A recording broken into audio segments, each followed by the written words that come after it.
Welcome, welcome, welcome. Filling in here for Cameron on this intro piece, but excited to see you guys here on LinkedIn Live. Please make sure you tell us where you're coming in from, and we're going to get this party started. It's going to be awesome. Excited. We'll come back right after this intro video, so stay tuned and make sure you're in the comments.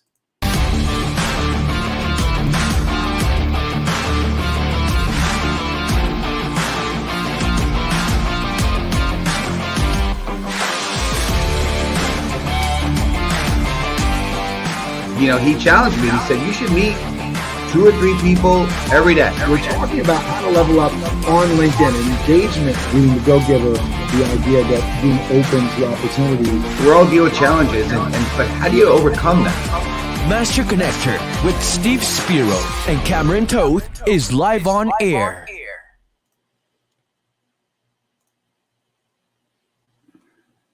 Yes, sir. Yes, sir. Yes, sir. As I said here, kind of filling in for my man, Mr. Cameron Toth. He will be hopefully on the show midstream, but I am going to be doing the best here. You know, when you don't have something, you realize how much you appreciate it. And having Cameron, my man, be able to push the buttons and do all the fun stuff, it just makes the show even better. But I'm going to go through this as best as I can. And, he's been training me, so we'll see how it goes. But we're excited. So, listen, we're the Master Connector show. So we want you, number one, tell us where you're tuning in from.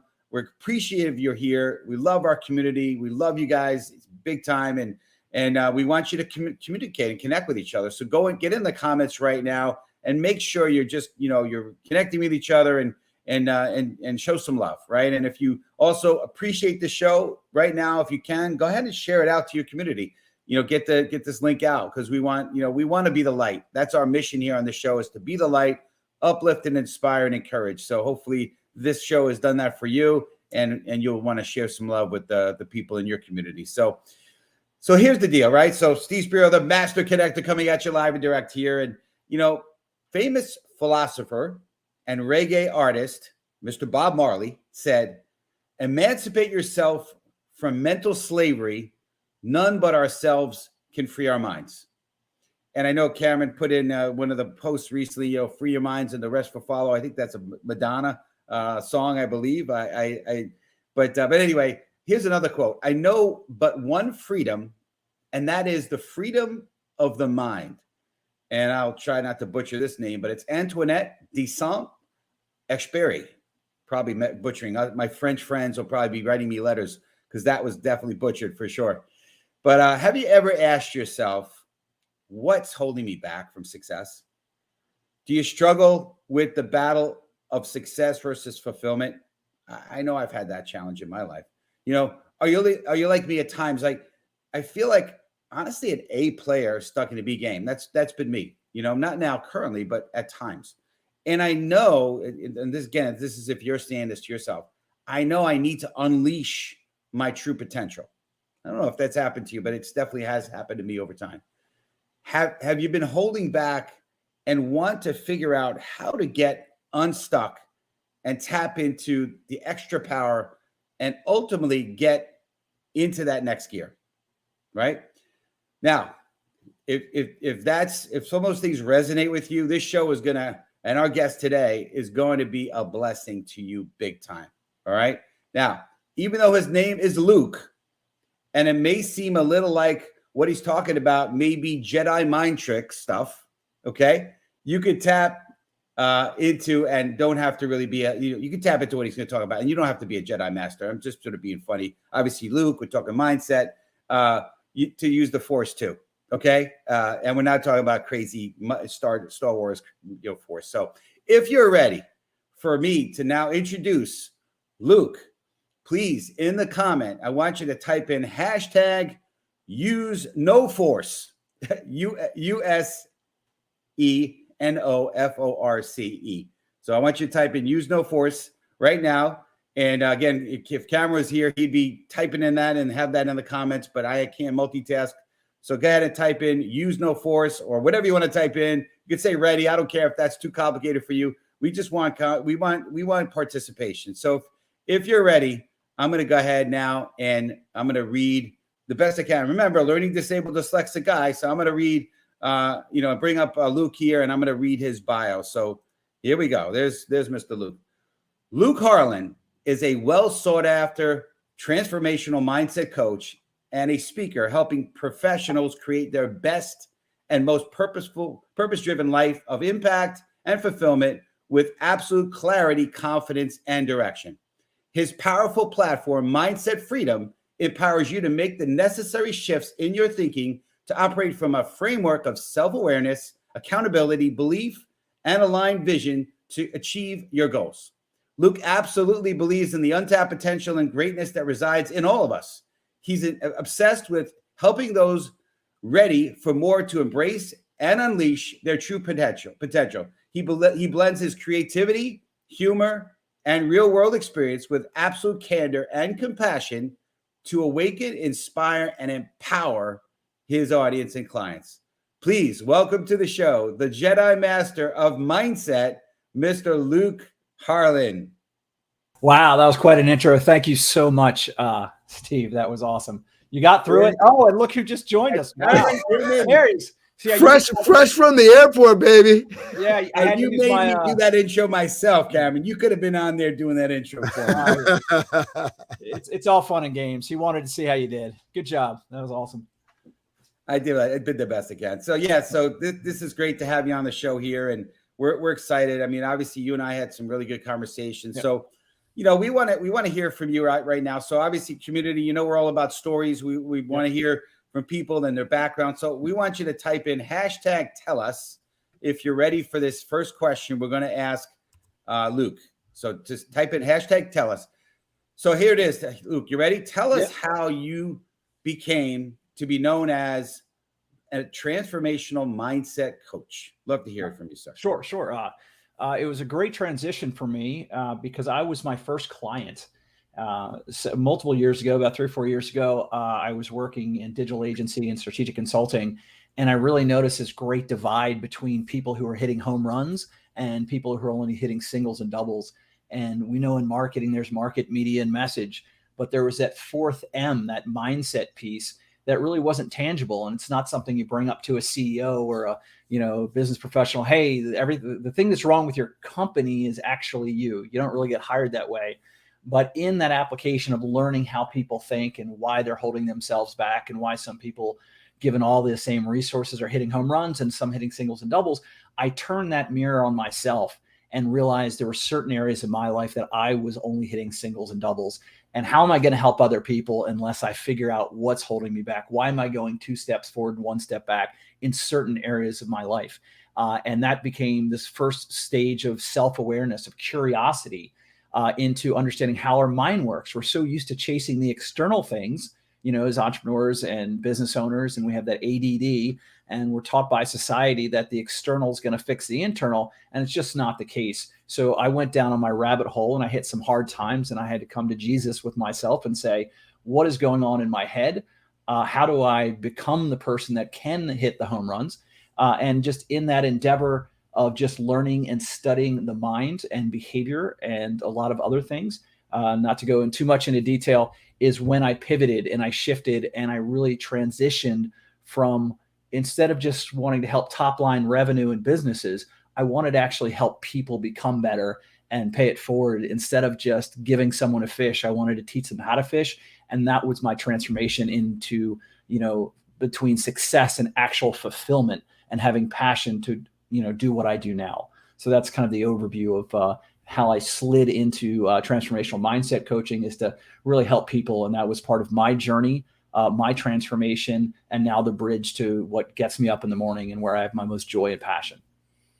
I love that. And yeah, we definitely know that phrase, right? Give a man a fish and you feed him for a day, teach him how to fish and feed him for a lifetime. And I love that. And, I'm a big believer. I recently subscribed to a charity that I sent a monthly subscription to. And, I heard it was from this gentleman that he has a mission, and basically it's in some of the third world countries, Africa and so forth. And then when he goes in, he helps them, he teaches them how to be successful. It's not just go ahead and, he's teaching them mindset stuff, right? And he's not just, doing things that are going to help them, which is fine. Like, you build a well, and that's great. And there's nothing wrong with that. I'm really blessed that people do that.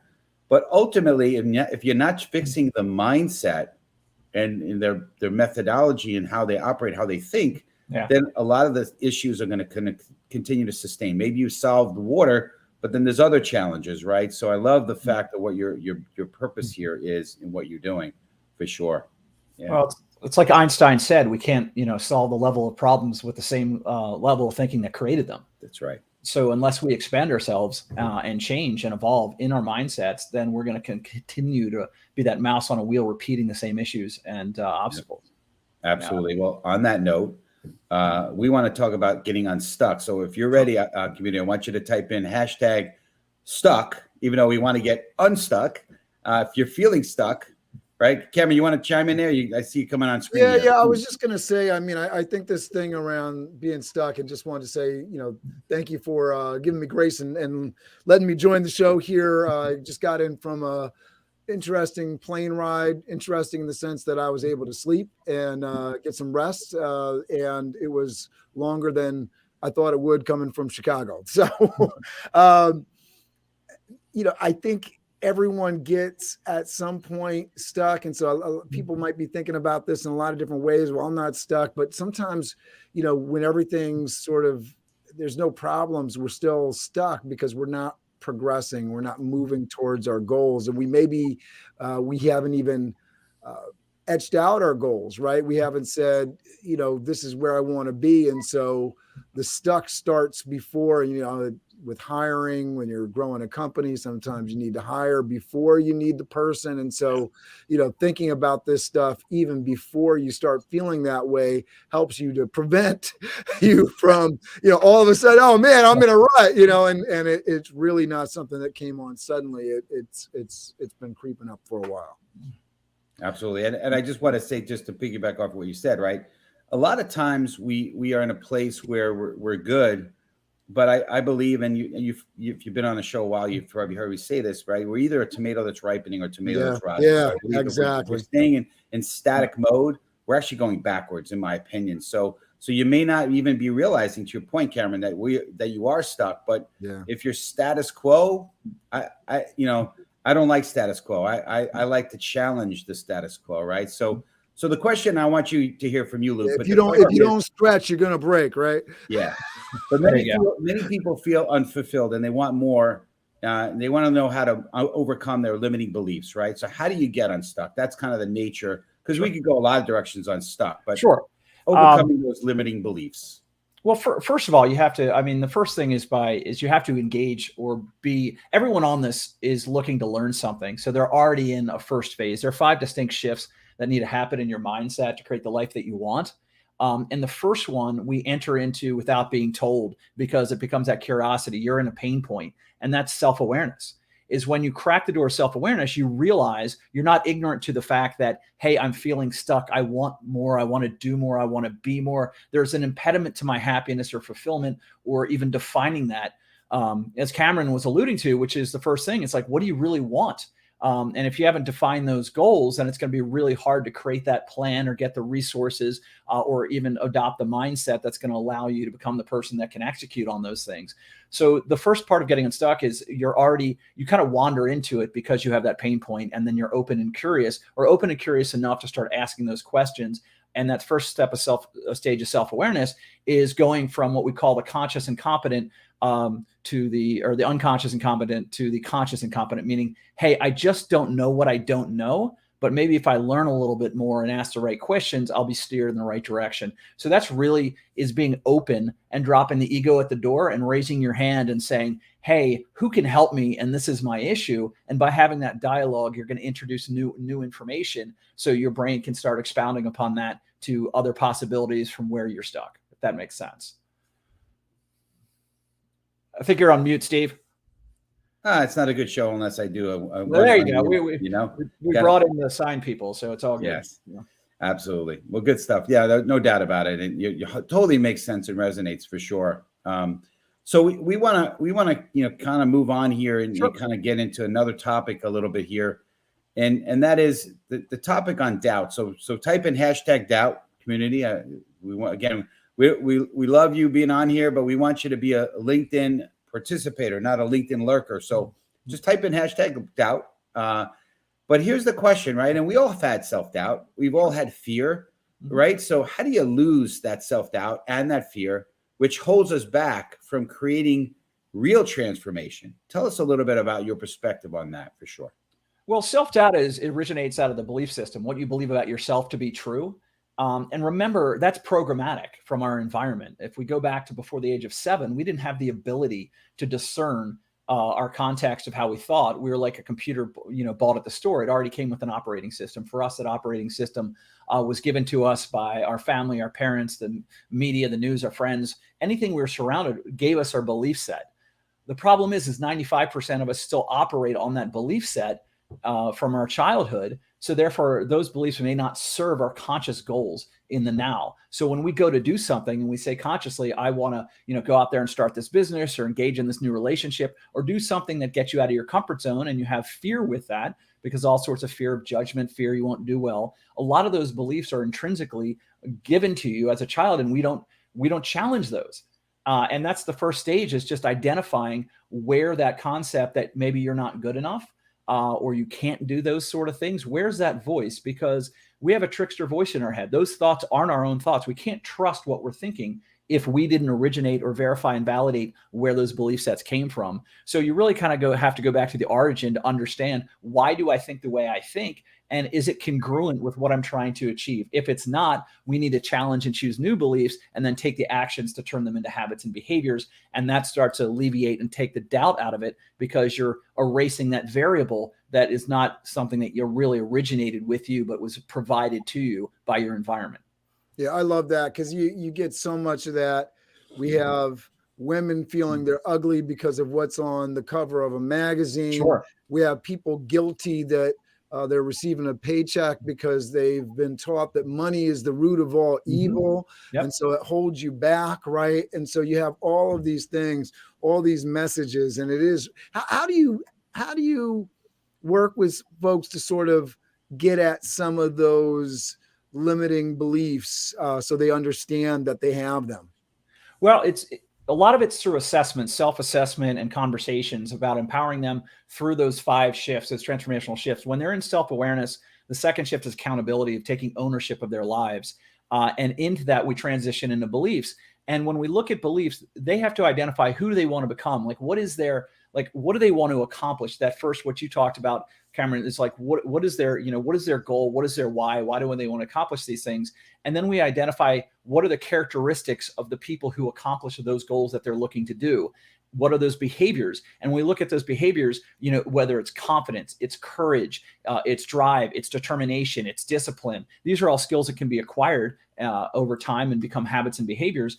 Once we identify what's missing from where they are to those sort of things, then we can go back and say, well, why aren't we courageous? Why do we feel minimal or small? Why won't we put ourselves out there? And that's where we can take it back to identifying, well, my dad said this, or my parents fought about money and it was scarcity, or I heard this. And then we can identify, and they self-ask those questions. Is this serving me? No, it's not. Well, let's adopt a new belief and leave that at the door in the past, and then work in the present moment to acquire what's necessary to become the person that now can be courageous in the face of those new challenges. I love that. It's a lot of what you're speaking about is environment, right? Mm-hmm. A lot of times, we are a product of our environment, right? Sure. I heard a great quote, which is, and I'm probably going to paraphrase it right now, but if a plant doesn't flower, you don't blame the flower, you blame the environment. You blame the soil, or is it near the light? It's the environment that creates the flower to grow or not grow. And sometimes when we're growing up, we don't have a choice of environment, right? To a degree, but as we become older, we have an option to change who we surround ourselves with. And I'm reading a fascinating book, and hopefully nobody gets freaked out by the title that I'm going to tell you, but it's Napoleon Hill. So we all know Think and Grow Rich, Master Key to Riches, classic book.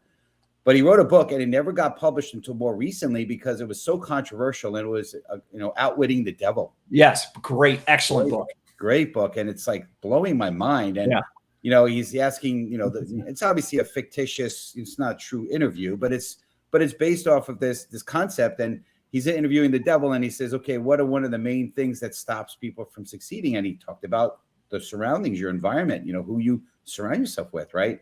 So a lot of it is who we're based, who's really, influencing us, right? And some of that is outside influences, like Cameron said, social media, the media in general, TV, right? Whatever.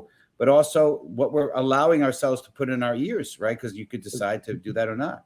That's where I was going to go deeper there, is in the accountability piece, is That's where right. are we allowing ourselves to be influenced? And where are we giving away our power as opposed to taking it back? Because there's only 4 things we actually have control about. We have control what we put in our mind, what we do with our mind, what we put in our body, and what we do with our body. Everything else can be a crapshoot. So once we take ownership of those 4 things, then we can control what's up here and not allow it to be joysticked by or puppeteered by outside influence, where our life stops becoming our own, but a mechanism of control of others. It's awesome. That's great. I mean, we every show we have a mic drop moment, and you might have hit that mic drop moment there, because that was big. That was huge. So we want to kind of keep this moving, because we want to get the most out of your time, Luke, for sure. But we want to kind of talk about, sort of the difference between. So ready? Type in hashtag what? Okay, WHAT. I think that's how you spell what. But I want you to answer what, in your perspective, what's the difference between success and fulfillment? And I've had these challenges, right? I think a lot of times there's pieces of us that program. When you grew up broke and paycheck to paycheck, like my family, I think success was a dollar amount, a certain amount. Yeah. But then there's also that fulfillment piece, right? Are you making a difference on this earth? And how do you kind of distinguish the two? And can you have both? And I'd just love to hear your perspective, Luke, on that, please. Sure. No, you already just opened the door with success is something. It is an environmental cue. It is it's typically when we start out, it's the expectations set around us. Like you're going to be the lawyer, the doctor, or it's a monetary thing, depending on your upbringing, your environment, your culture. Success is kind of embedded into you. What are those metrics? What are those benchmarks? And a lot of times you don't challenge those. You grow up and you say, okay, I need to, get the house and the wife and the kids and this and that and the other thing. And they usually, a lot of times they're the external or materialistic, check boxes of success, because they're visual. And then we intrinsically start tying our own identity and happiness to either our vocation or the things that we acquire, which is extremely dangerous, because as those fluctuate, as they come and go, so does our happiness. So when we talk about fulfillment is an internal process of being happy without anything. It's being happy with who we are and who our identity is. Like if you're a good person and you fail at business, it doesn't make you a bad person. But since we're intrinsically tied to these success markers that were given to us a lot of times, or we think we want, sometimes they correlate to what we actually want, but oftentimes they're just metrics and benchmarks set by others to fit in with society or be like the Joneses or reach or meet other expectations. But to transition into fulfillment, it's waking up with that passion and that purpose. And I think as we get older, that's one of the things you said, like, where's my impact and legacy? When I'm gone, what's going to remain? And that's why a lot of times you see the midlife professional struggling with those doubts that I've made the success markers. Oh, I made some money and I paid for the kids and blah, blah, blah. And I'm not living on the streets. But at the same time, they're unhappy because they've lived their life for the benchmarks of other people and the expectations of taking care of everyone really but themselves. And then that's when you turn inward and you really say, what makes me happy? What's passionate? And it doesn't have to be your vocation. It could be a hobby. It could be something else. So that's really where I see the transition, is that they're two distinct things. And one's an internal mechanism of your locus of control and how you feel about yourself. And the other is just an external benchmark of which is arbitrary because we can set our own. I love that. And it's interesting how we see, I think, especially in the last 15 to 20 years, this emphasis on finding your purpose, finding your passion. Oh, yeah. And it's created, you said midlife crisis, if you will, right? Sure. We're seeing a lot of quarter life crises with young folks that are 25, because they're told they should find passion, but yet they're trying to find a job, or they're trying to find a job that's going to give them passion, which I think is is a hard expectation. I think you might be able to find one that gives you some joy or passion, but ultimately it may not be the case. Maybe you find passion in doing missions work, or, maybe you're coaching kids after your job, right? Or whatever it is, right? It doesn't have to be in your job, but as long as you're finding something that you feel that puts joy into your heart, and for me, it's in service of others. Yes. The reason I'm on this show, we're not making tons of money from it. In fact, I don't even know if we're making any money yet from it, but we're doing it because we love serving. We find joy in being that light and being an inspiration, and that's what drives us. So yeah, I think there's a miss mark on that with young people today. But it's not binary, and people have the expectation that they'll think, oh, follow your passion, choose your passion, the money will follow. That's not the case all the time. And remember, when you're younger, you really have all the time in the world to leverage and learn and skill up and be in a job that maybe is not your dream job, but it's all about the mindset. It's something Zig Ziglar said, that you may not, sign the checks, but you fill in the amount. You can always increase your value. And you're the CEO of You Incorporated. You choose how you feel in the morning. What kind of attitude am I going to bring to this job? And is the job just a leverage point?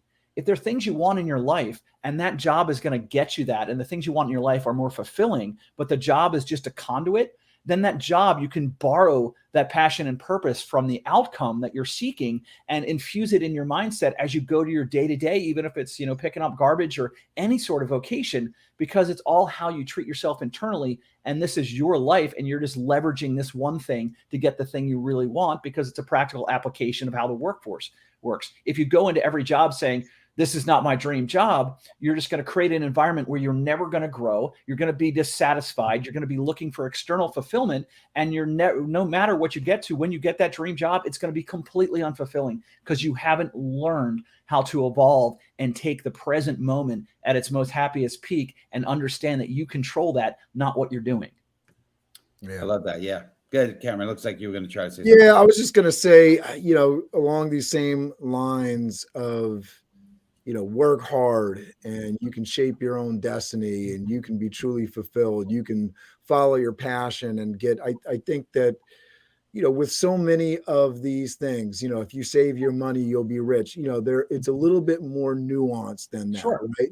You say, save your money. Yes, save your money, but save it in a higher interest account, highest interest account possible, diversified portfolio. Are you looking at stocks that pay dividends? If you want to take advantage of compound interest, right, and take advantage of, and if you don't have a good mentor, and I mean, this is what this show is about, right?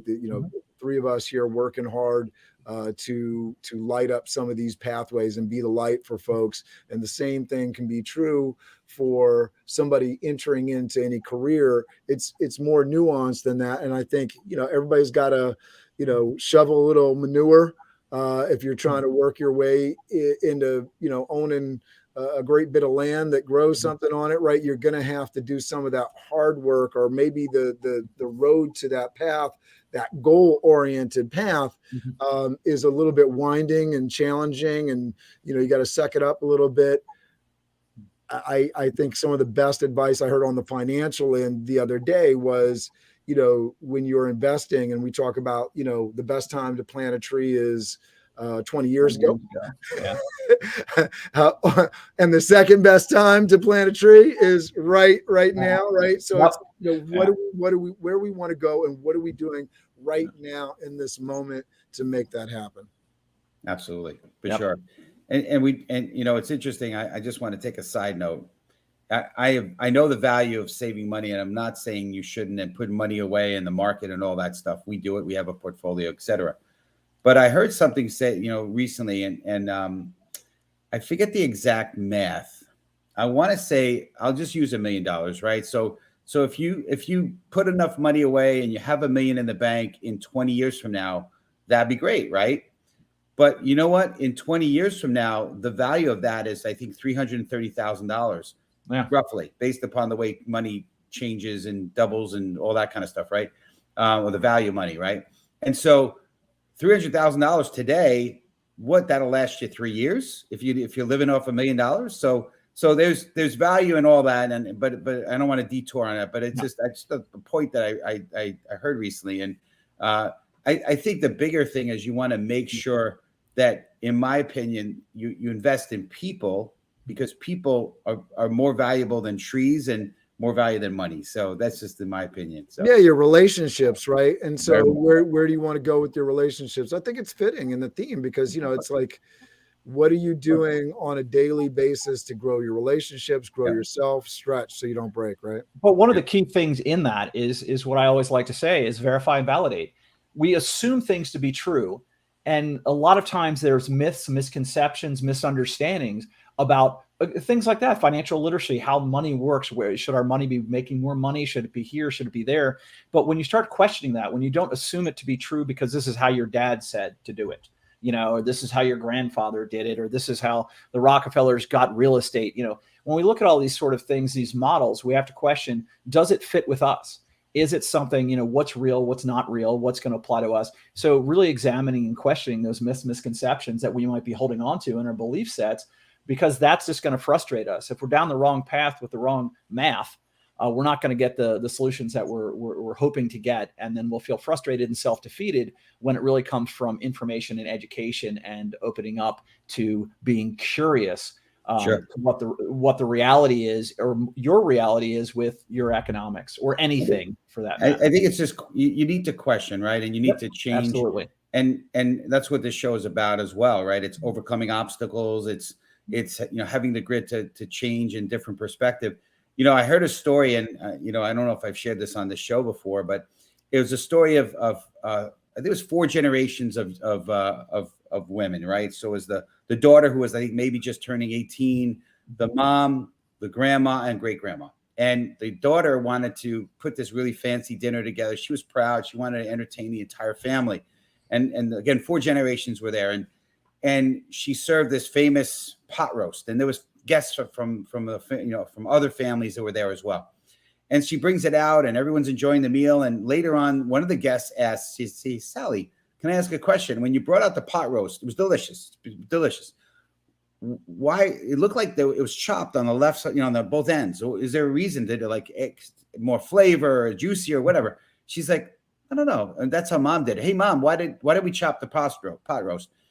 And Mom goes to the grandma. "Hey, Grandma, why do we chop the pot roast?" And she goes to great grandma, and great grandma says, "Well, back in the Depression era, we had a really small stove. We had to we had to find a small pot. So we had to chop the pot roast to put in the pot to go into the small stove. And that's what we did."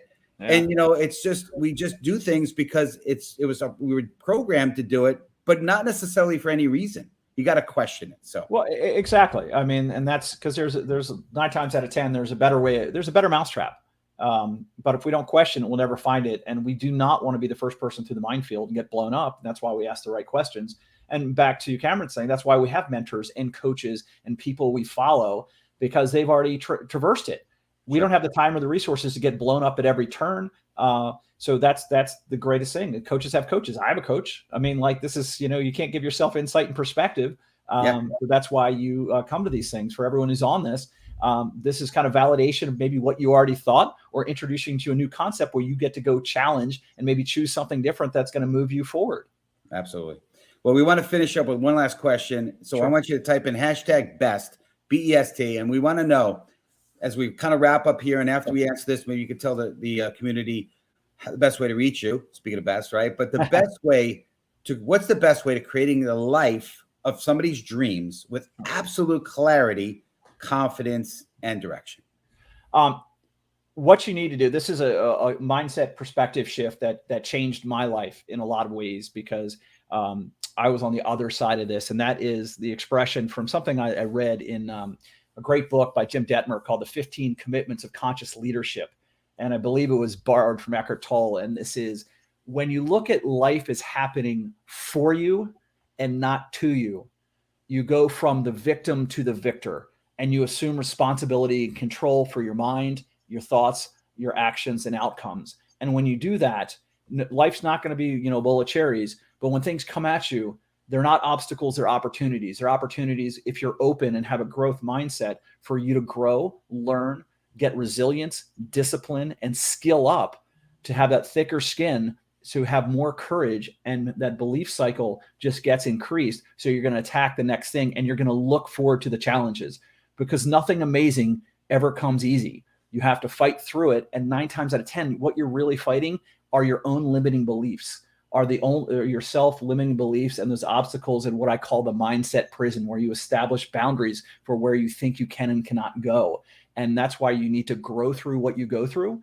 So at the end of the day, if you can adopt that positive growth mindset, that openness, and drop the ego and look at the world as, hey, life is happening for us as an opportunity, then you're going to make the most of the present moment and be able to evolve and become that next better version of yourself continuously throughout your life, so you can actually control your thoughts, so you can create the best life up here. And then what happens here is going to materialize in the real world, because you're going to have that discipline to go after it on a consistent basis, with the confidence and courage to overcome the fears that were limiting you in the first place, because you created them. Love that. That's great. That's Steve, awesome. I want to jump in here because we got a great comment from Susan Fargo, a question. I also wanted to squeeze this stuff in for folks that do need to leave. We just want to let you know that we have a great free resource that Luke has provided us, free masterclass, Mindset Freedom, the 5 steps to creating your best life. Discover the proven blueprint for how to unleash that amazing best version of yourself. So that link is in the chat on LinkedIn. I'll make sure it's posted on the other channels as well. But I wanted to get to this question. I always love when our audience asks questions. Wish they would ask more questions. But Susan's definitely helping us out here, so we appreciate you, Susan. She says, can we go back to mindset? And she asked an interesting question, because we've been talking a lot about how to change our own mindset. So I don't know if you meant this, but how can you change someone else's mindset, right? So what would you suggest there? You can't, in the sense of that I as a coach, I see transformations and I encourage them, I elicit them, I programmatically set the stage for them to happen. But I can't change someone's mindset. I only can introduce and empower them with more information, so they're illuminated and they can start looking at different things and opportunities.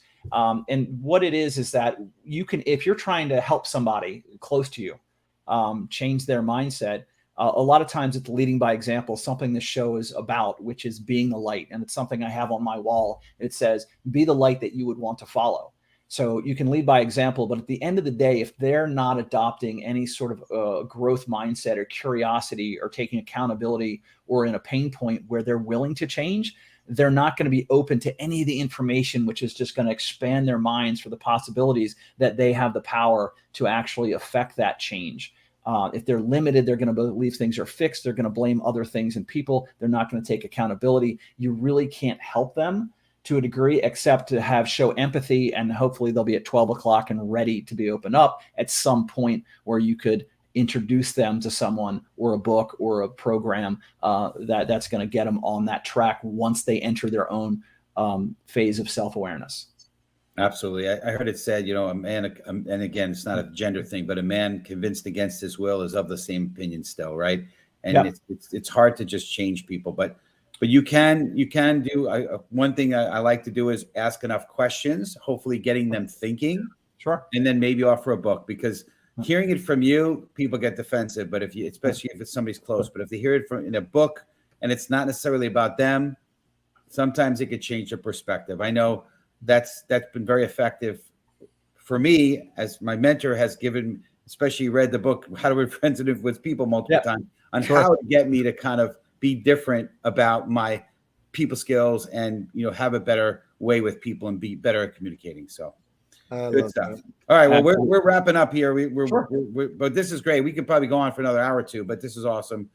But we just appreciate you, Luke. Cameron, we have some sponsors we want to recommend, correct? Yeah. So we want to shout out our sponsors. We also want to tell you, listen, come back and see us. So blaze your own trail. If you check out our sponsors on masterconnector.show, salesconnector.com, you can check them out. You can follow those links there. We really appreciate you. You can go check out. Go to masterconnector.show, the website, and then you'll be able to get right to those links. Sure. Absolutely. And we love the book recommendations too, Marcus. We wanted to shout out all the people joining us on the show today. Susan Lynn Castelli, Dr. Alexandria Rosa checking in. Appreciate you all. Susan Fargo, Marcus Garner, so many folks. So thank you so much for getting in there and not being LinkedIn lurkers and getting in the comments and networking. I know Marcus sent me a connection request, so we really, really appreciate with that when you do that. So hopefully you're connecting with Luke. And we have a great show next week that we all want you to tune into, episode number 90, Steve. Jeanette Robinson, Finding Peace Amongst the Panic. So we're going to get in there with folks coming into the holiday season. I can imagine folks' tensions are high. So a good, timely show for us. I also posted a quote in here from John Lewis, a great person, about being the light. You are a light. You are the light. Never let anyone, any person, or any force dampen, dim, or diminish your light. So listen, that's what we're all about. I look at it as I head into that one, right? Luke, man, we do this show every week, and we close it out the same way each week. We count down from 5. We throw our fists up when we crush it. So we're going to ask you to do that with us here. All right, audience, part 2, you could count down in the comments. Ready? 5, 4, 3, 2, 1. Crush it! Have an amazing week, everybody. We will see you next week. We are so excited when you get in there in the comments. You make us happy. You make us find our happy place. Connect with Luke, too. Make sure you connect with him. That's right. Take it easy, everybody. Have a great week. All right.